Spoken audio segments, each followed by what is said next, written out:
Hello everyone at welcome po sa ating channel. This is Coach Jared, mga kababayan. Good morning, good afternoon, good evening wherever you are in God's green earth. At maraming pong salamat sa inyong patuloy na pagsuporta sa ating channel. Please don't forget to subscribe dito po sa Coach Jared Live YouTube channel. At pa-follow po yung ating Facebook page, Tambayan ng mga Cocheros, para lagi po kayo updated sa mga ganap dito sa aking channel. And meron din po tayong second channel, mga kababayan, ang Coach Jared Highlights, kung saan mapapanood nyo po ang replays ng ating TV show. Well, TV show na rin, pwede na, oo. Radio, TV show, o TV radyo, o teleradyo pala ang tawag doon. At yung teleradyo show sa Radyo Pilipinas, 738 sa AM band, Channel 3 sa TV Plus, at Channel 45 to 49 naman sa GMA For The Box. Ang pangalan po ng radio show namin ay The Big V. Yan po ay every Saturday, 5 to 7 p.m. Ayan. Okay. Game. Topic tayo, guys. Okay. Mga kababayan, kasi itong si Marco Beta Oo. Itong si Marco Beta. Sinabihan na naman si Jinggoy Estrada at saka si tawag dito. Si Jinggoy Estrada at saka si Jinggoy lang palang sinabihan. Sinabihan kasi si Jinggoy Estrada na safe na raw siya. Oo, isang araw sa hearing. Oo. Sabi ni Margoleta, safe ka na talaga. Sabi niya kay Jinggoy Estrada. Tapos may pagpalo pa sa braso na ginawa yata si Margoleta. I don't know. So, mukhang malas po talaga. Nagdidilang demonyo si Rodante Margoleta kay Jinggoy Estrada. Bakit? Kasi mga kababayan, hindi pa rin sila safe. Hindi pa rin sila safe, mga kababayan. Ito ang sinasabi ng balita. Sabi po ni Senator Ping Lacson, mga kababayan, Jinggoy Estrada at Joel Villanueva hindi pa safe sa singit budget. Ayan tayo. Hindi pa pala kayo safe. Alam nyo, dapat ito si Margoleta. Dapat Senator Jinggoy, Senator Joel, pagsabihan nyo si Margoleta na wag siya magdilang demonyo.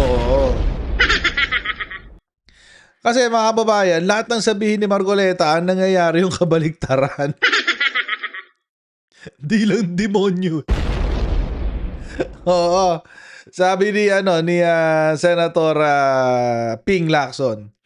Binigyang diin ni Senate Pro Tempore Panfilo Ping Lacson nitong Biyernes, kanina ho yan, September 19, na hindi palusot sa sina Senador Jinggoy Estrada at Joel Villanueva sa usapin ng daang-daang milyong pisong insertions sa 2023 at 2025 GAA. Ayan.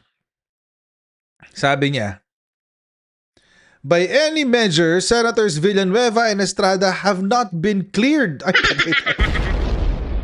Hindi pa raw sila cleared. At least on the issue of budget insertions involving infrastructure projects in Bulacan worth 600 million and 355 million respectively, as alleged by Engineer Bryce Hernandez. Ano ba nangyari kasi dito, mga kababayan? Kasi nung nakaraang hearing, nung isang araw, rewind pa tayo ng konti kasi medyo advanced na yung isang araw. Doon kasi sa hearing ng Infracom sa Kamara de Representante, nagsalita si Engineer Bryce Hernandez. Inamin niya na siya ay nag-deliver ng pera na aabot sa 355 million pesos kay Jinggoy Estrada at 600 million pesos naman kay Joel Villanueva. Okay. Ngayon, mga kababayan, ano nangyari dito? Ang nangyari, mga kababayan, hinanap ni Senator Ping Lacson kung nasa GAA ba o nasa ating General Appropriations Act yung mga halaga na ito, yung 600 million para kay Joel at 355 million para kay Jinggoy. Yung kay Jinggoy, nakita ni Senator Ping Lacson. Ayan, 355 million pesos flood control project na iniugnay kay Senator Jinggoy, kinumpirma ni Senator Lacson. Nung isang araw ho yan sa hearing. Oo. Sabi ni Senator Ping Lacson, itong in relation to the 355 million na sinasabi mo kay Senator Estrada, na-confirm naman na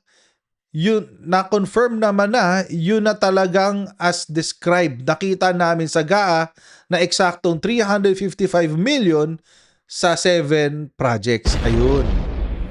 Pero mga kababayan, nung umpisa sa hearing kahapon, nung una, hindi pa makita yung kay Senator Joel.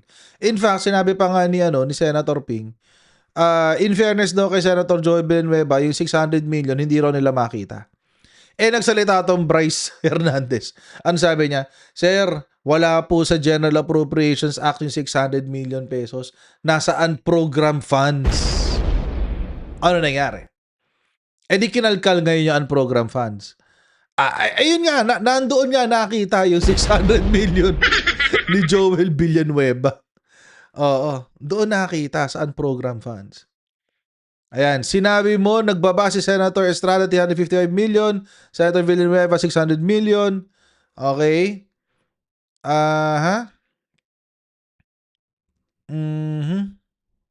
So yun.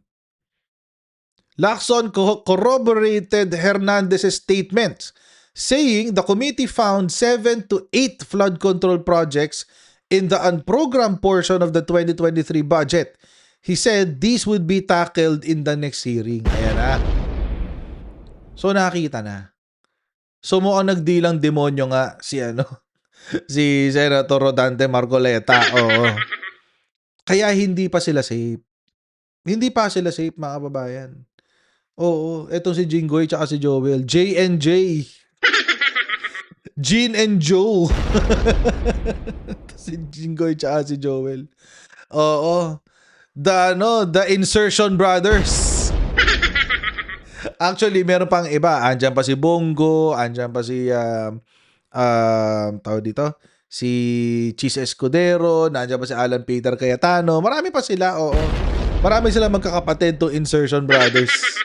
Paano natin interview, mga kababayan, tungkol dito sa sinabi ni Senator Ping Lacson na hindi pa sila safe. Senate President Pro Tempore at Chairman din po ng Senate Blue Ribbon Committee, si Senator Ping Lacson. Senator, magandang umaga, si Joel Suweng po ito. Magandang umaga po. Yan, Joel, Weng, magandang umaga sa ating lahat. Si Nympha nag-report kanina, binabanggit nyo raw po na hindi pa off the hook ba?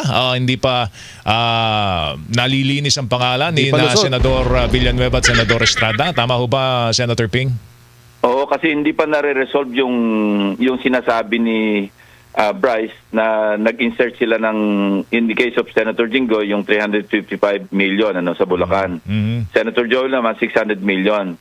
So, yung nauna ko na nasabi, yung kay Senator Jinggoy, nandun talaga sa GAA na nahati sa 7 proyekto. At ito'y nakita na rin namin na merong actually phase 3, no? Lahat. Mm-hmm. Pero hindi pa nasisimulan yung phase 1. Pero it seems na para nakapagbayad na doon sa phase 3. Mm-hmm.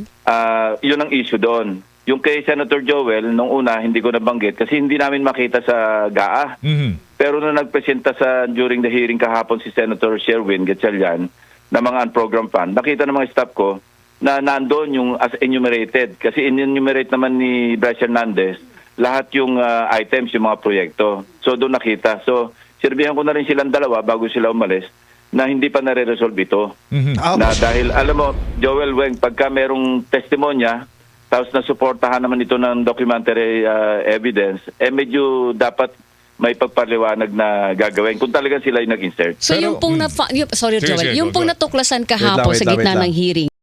Ang sakit siguro no? Ang sakit siguro no para kay Jinggoy tsaka kay Joel. Nakapwa mo senador, sinasabihan ka, Brad, di ka pa safe.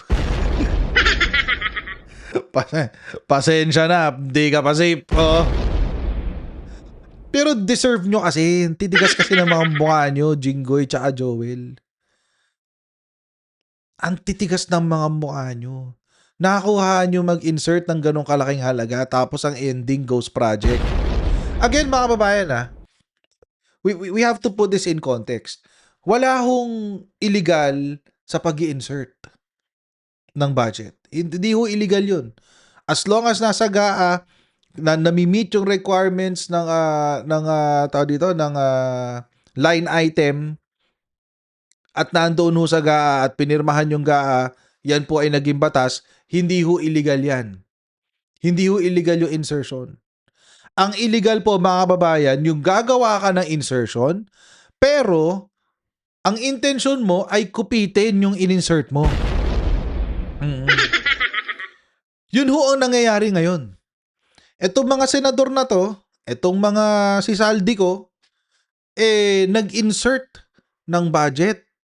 Si Chis Escudero, Saldico, Joel Villanueva, Jinggoy Estrada, Bongo, Alan Peter Cayetano. Oo. Nag-insert sila sa ating General Appropriations Bill na naging batas. With the intention na gagamitin nila ito, na ipaplunder nila ito, kukunin nila at ibubulsa nila, mga kababayan. Oo. Ulitin ko, mga kababayan, wala hong krimen sa pagbabudget. Hindi ho krimen yung pagsusulat ng amount. Hindi ho krimen yung pagpirma doon sa budget. Ang krimen po ay yung naglagay ka ng insertion at hindi mo ginamit sa tamang paraan. Yun ho ang illegal. Tawag ho doon plunder kapag above 50 million pesos. Which is the case. Hello, 600 million, 355 million. Diba? Pasok na pasok sa plunder yan. Tuloy natin. Nasa budget talaga. Yung isa GAA, yung isa unprogrammed funds, Senator, nagbibigay po yun ng credence o ng tibay doon sa testimonya ni Bryce Hernandez. Oo. Correct, Weng. Kasi hindi naman na nung enumerate niya yung mga listahan, yung mga items, may description yun eh. Tumama lahat eh. At eksakto naman yung amount kasi 8 proyekto yung sinasabi ni Bryce na in-insert ni Senator Joel. 75 million, pag kinumpit mo yung 75 million times 8 items, talagang 600 million. Lahat po ito So, ay sa nag-lend Bulacan. talaga ng credence. Oo. Tama. Lahat po ito ay sa Bulacan, pati yung 355 million ni Senator Jinggoy at yung 600 million ni Senator Joel. Bulacan-based projects po ito lahat. Grabe, no? Oo, doon mismo sa distrito nila. Okay. Kasi siyempre, kabisado ni Bryce yun, siya yung OIC district engineer doon eh. Okay. Sen, base sa inyong pagsisiyasat, may nakita kayong proyekto base doon sa mga pondong inilabas sa ilalim po ng 2 senador? Sa 355, 3 yung napuntahan ng team ko, medyo may issue. May issue Kasi yung nga, 3. Okay. lahat phase 3 pero hindi pa nasisimulan yung phase 1. Oh. Yung iba naman phase 2 and phase 3 pinagsabay ang pagpopondo. Ang isang issue doon, meron na yatang parang nakapag-release na ng pondo sa phase Nakapaglabas 3. na ng pera. Pero teka muna, nasa phase 1 pa tayo. Parang ganon. So may issue. Paano nangyari yun? Paano nangyari yun na inuna mo yung phase 3 at phase 2 pero hindi mo inuna yung phase 1? Grabe, diskarte na itong mga to, no? Sa DPWH. Ibang level, mga kababayan. Ibang level ang diskarte na ginagawa dito. It's evil. It's evil, but it is an evil genius, mga kababayan. Pero evil pa rin, wag niyong gagawin. Dapat di natin tinutularan, dapat di tinotolerate. Evil pa rin yan. But, my goodness, the effort, no? Yung effort na inilalagay nila dito sa krimen na ginagawa nila. Yung level ng involvement ng utak. My goodness. These are really criminal minds, mga babayan. Plundering minds talaga to mga to. Bastusan. Issue talaga, may Oo, issue. kasi actually may nakapagbulong sa akin, Senador, ang modus daw dyan, yung phase 1 ginoghost, phase 2 ghosted again. Tapos sa phase 3, Doon ibubuhos. Weng, pero substandard para yun. Oo, kasi kulang na yung pondo eh. Wala nang pera eh. Di ba, Senador, ganun din ba Grabe. natanggap ninyo impormasyon? Tama. Meron din naman ang ginoghost, yung pangalawa. Ibig sabihin, Sandwich. pinundan yung pangalawa pero yari na yung una. Yung una? Package A, package B. Meron din ganun. Parang di Marami halata, silang scheme no? eh. Marami silang Sinasandwich. scheme doon sa Bulacan.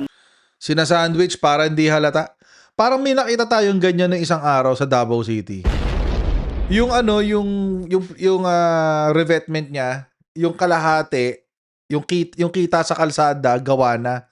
Tapos bakante yung gitna, tapos magtutuloy ulit doon sa malayong ibayo na. Oo. So parang ganun nga ang nangyari. Ginawa yung phase 1, siguro yung phase 1 yung mas malapit sa kalsada kasi yung tanaw ng tao eh.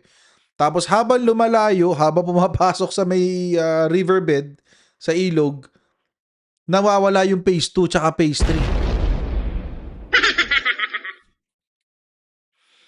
Grabe. Baka para lang makakulimbat, no? Para lang maisahan nila ang sambayan ng Pilipino. Ang titigas ng mga mukha nyo. Mahiya naman kayo. Diyos ko, mahiya talaga kayo.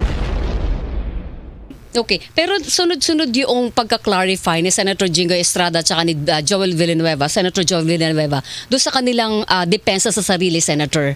That's their right. Tumatayo ba sa komite yung kanilang depensa at saka mga pagtatanong dito kay Bryce Hernandez at kay Alcantara? Well, two things. Yung dalawang issue yung kay Senator Jinggoy eh. Opo. Yung una, yung sinasabi, nilink siya ni Bryce Hernandez kay Beng Ramos at saka sa WJ. Opo. Iyon, walang laman yon. Kasi nga, nung nakita namin sa CCTV, yung sinundan namin yung kung saan mga opisina nagpunta si WJ, si yung Mina Jose, no? Yes. Subroom siya nagpunta doon sa opisina ng Blue Ribbon. At ang hinahanap niya doon, ang hinahanap niya actually, ibang staff, pero nagdala ko siya ng insurance. Ibang sadya niya. Nagkataon lang na matagal niya nang kakilala si Beng Ramos, kaya siya yung napuntahan niya doon. Nagpa-selfie pa nga sila. Okay, doon sa 600 million naman ni Senator Joel, wala pa kayo, may nakita na ba kayong proyekto under Wala that? pa yan. Wala Ang pa. program yan eh. Oo, kasi kahapon lang na-confirm na meron pala talagang mga proyekto. Kasi nung una, hinahanap namin sa GAA, hindi talaga magtugma. Iba yung items. Wala yung mga dinescribe na items na infra projects. Si Bryce, hindi tumutugma sa GAA, pero tinitingnan kasi namin sa regular budget. Yung pala, nandun pala siya sa unprogrammed fund. So hindi talaga makikita. Ngayon, nung nilabas kasi ang point naman ni Senator Sherwin, alisin na natin yung unprogrammed fund sa budget sa 2026. Kasi nga, naabuso. Opo. Kasi ngayon ko lang na-experience din na Joel Weng, kasi nung nandyan ako Senate 3 years ago or even before that, wala pa ako na-experience na nag-realign ang Kongreso from regular budget dinala sa unprogrammed fund. Kasi ang unprogrammed fund, under special purpose fund yan eh. Correct. Ang special purpose fund, pang-augment lang yan. Totoo po. Na kung kukulangan yung budget sa regular items, sa regular budget, huhugot sa unprogrammed fund yung Pangulo at ililipat doon. At may mga Right. requirements dyan. Tama. Pagka unprogrammed fund, a program appropriations, 3 requirements dyan eh. Isa, Okay, bago natin puntahan yung requirements, mga kababayan, paglilinaw lang, no? Paglilinaw sa unprogrammed funds. Yung unprogrammed funds po, mga kababayan, ito yung mga, ito ho yung klase ng pondo na pangsapal. Oo, pangsapal lang ho yan in case may kulang, in case merong, tawag dito, karagdagang mga budget, or kailangan abonohan ang gobyerno. Yun ho yung unprogrammed funds. Bakit ho kailangan nun? Sa decision po ng Supreme Court, if I'm not mistaken, that's Belhica versus Executive Secretary. Dinescribe ho ko yung pagkakaiba ng contingency fund, unprogrammed funds, etc. etc. Ang pagkaka-describe po dun sa unprogrammed funds, ito po ay dahil nga kasi sa batas po natin, kailangan kapag gumagawa ka ng budget, lahat ng bagay may line item. Ibig sabihin nun, dapat may sa isang amount, may corresponding na gastos. Halimbawa, sa mga bahay-bahay natin, pag naglagay ka ng 1,000 pesos, kailangan merong kang gagastosan nun. May paglalagakan ka ng 1,000 pesos. So, let's say 1,000 pesos kuryente. 1,000 pesos pagkain. Ganun dapat. Sa atin pong gobyerno, sa ating General Appropriations Act, ganun din po. Kailangan sa lahat ng amount na ilalagay mo ay meron kang nakatokang paglalaanan. Hindi po pwedeng blanco. Oo. So, sa unprogrammed funds po, mga kababayan, ang ginagawa ho doon, ang pagkakasulat ho doon, generic. Bawa, DPWH, flood control, amount. Ganun lang siya. Walang specific na proyekto, walang specific na mga bagay-bagay na nakalista. Hindi katulad sa regular GAA, specific 'yon. Let's say kalsada sa barangay 1 2 3, may coordinates pa 'yon. Kilometer ganito for STA plus whatever, ganyan. Very very specific. Saan program funds, walang ganun kang makikita. Walang ganun ka specific. Pero meron kang makikitang listahan per department. Per department lang. At saka hindi pinapublish yung per department na list na yun. Per department, may nakasulat lang doon na parang doon sa regular appropriations. Pero, dahil considered siya as unprogrammed funds, hindi siya isinasama doon sa actual budget. May requirements din yon. Hindi ho basta-basta nagagamit ang unprogrammed funds. Meron hong sinusunod na panuntunan dyan. At yun na nga, sasabihin na nga ni Senator Ping Lacson. Dapat merong excess revenue collection. Meaning, may Okay. pera sa May treasury. sobrang pera. Pangalawa, may accompanying na revenue measure. Nagpasa ng Right. batas sa Bagong batas for kalagitnaan. taxes. Nagkaroon ngayon ng revenue measure na pagkakakitaan. Pangatlo, ODA. yung may approved loans, meron lang nung Yun. na-approve, pero yun yung tinatawag na may counterpart. Kaya pang foreign assisted project yun. So tatlo lang yun. Oo. Hindi Meron ba Yun mga kababayan, na very specific. Kailan lang gamitin ang unprogrammed funds? Number 1, kapag may excess revenues. Ibig sabihin, pag may sobrang pera. Pangalawa, pag merong mga bagong taxes na pwedeng pagkuhaan ng budget, na pwedeng i-apply doon sa unprogrammed fund. Pangatlo, kung merong loans or ODA or development development budget o na binibigay ng mga foreign assisted development budget na ibinibigay ng mga ibang bansa. So, doon lang pwedeng gamitin yung pera sa unprogrammed funds. So, paano siya ginagamit sa korupsyon? Ito, ikukwento na ngayon ni Senator. Basta na-release yun. meron ba Oo. pagkakataon Sen na yung unprogrammed na inuutang pa?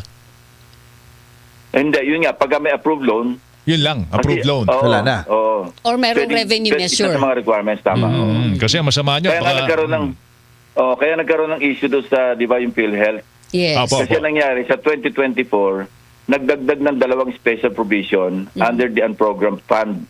Ito yung nilagay na pwede nang i-release yung mga GOCC. Yung PhilHealth, di ba, GOCC yun? Opo. So kaya nawalan ng pondo na 74 billion yung PhilHealth. Kasi nga, na-realign. Okay. Din lang sa ibang item. Hindi pwedeng galawin yon kasi nga 3 lang yung requirements originally. Okay. Sa 2025, inalis na yung 2 additional provisions. Yung pang-5, dinagdigan nila ng foreign assisted project na pwede ring pang-augment. Opo. Arbitration case ang aabutin natin doon kasi hindi Bawal natin yun. sariling pondo yun. Kapag loans, hindi natin pwedeng pakialaman yon kasi ang loans, binibigay yan sa Pilipinas for a specific purpose. So, hindi mo pwedeng i-realign yun. Kapag nalaman nung nagpautang na ini-realign mo, mapupunta sa arbitration case yan. Usually, natatalo ang Pilipinas dyan. So, mas maganda na lang to err in the side of prudence. Gano'n na lang. Totoo yan. Senator, kung nagkakaroon ng patunay, yung mga sinasabi ni Bryce Hernandez laban doon sa 2 senador sa kanilang proyekto, nangangahulugan po ba na may nakikita ng indikasyon din ang Senate Blue Ribbon Committee doon naman sa aligasyon ni Bryce Hernandez na nangungumisyon o komisyonan sa proyektong ito? Correct. Ang kailangan natin ngayon doon para malinaw, para kung sakaling gagawa kami ng rekomendasyon o kaya ipapasa namin sa ICI yung ebidensya makakalap, yung proof naman o yung resibo na kung saan magpapatunay na talagang nagbigay siya ng 30% na komisyon doon sa 2 senador as he has already alleged, di ba?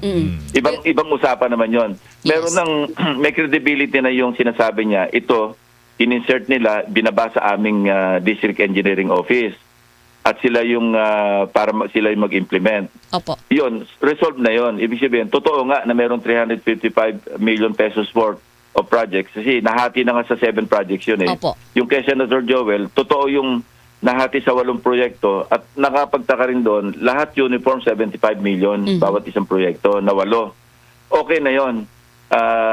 Wala nang dapat i-prove pa doon. Kaya lang, yung issue naman ng talaga bang nagbigay siya ng komisyon doon sa dalawang senador, yun na ipoprove niya ngayon, di ba? Kung meron siyang katibayan, ledger man o kung ano man, yun ang Hirap dapat i-prove maipakita. Kaya sinabi ko pa rin sa kanya na yung burden of proof para talaga maging, para matibay. Kung halimbawang i-recommenda, nasa sa kanya. Ang hirap i-prove noon, mga kababayan. Kasi usually pag ganyan, syempre nag-iingat din yung mga proponent, yung mga paglalagakan ng pera. So, medyo challenging yan kapag yung bigayan mismo, yung ano. Pero mga kababayan, kiniklaim ni Bryce Hernandez na meron daw siyang ebidensya. So, pinigyan siya ng pagkakataon na kalkalin yung ebidensya na yun. Kickback diaries daw ang tawag eh. Bryce Hernandez allowed to go home to get evidence versus Joel Villanueva and Jinggoy Estrada. Ayan. Sabi ng a key witness in the Senate investigation on fraudulent flood control projects has been granted permission to leave custody to retrieve documents that would prove his allegations of the kickback scheme. Si Bryce Hernandez pinayagang umuwi over the weekend. So Saturday, Sunday, balik niya Lunes na. To gather documents that he claims will prove his allegations against Senator Jinggoy Estrada and Joel Villanueva. Na tumanggap daw sila ng kickback sa Ghost Flood Control Projects. So, aabangan nga. Ito ngayon yung aabangan natin, mga babayan, sa susunod na hearing. Next week to, sigurado. At malalaman natin with some form of certainty na kung nagsisinungaling ba talaga si Bryce Hernandez o hindi. Pero alam nyo mga kababayan, malayo pa tayo sa ending. Kanina nagtestimonya din si Bryce Hernandez sa ICI. Nag-iwan na siya ng kanyang testimonya at sinasabi na siya daw ay nag-tell all. So, abangan na lang natin ang mga susunod na kabanata kung ano mangyayari dyan. But, matagal pa to mga kababayan. Matagal pa pong laban ito. At sana bilang mga Pilipino, wag natin bibitawan to kasi para sa kinabukasan natin lahat to, pati sa kinabukasan ng magiging apo pa natin. Kaya wag natin bitawan to mga kababayan hangga't hindi nalilinis ang Pilipinas sa ganitong klase ng korupsyon, kailangan talaga matutukan to at matanggal sa ating sistema. So hanggang dito lang po muna tayo sa video na ito. I'll see all of you sa ating susunod na Coach Janet Live. God bless you and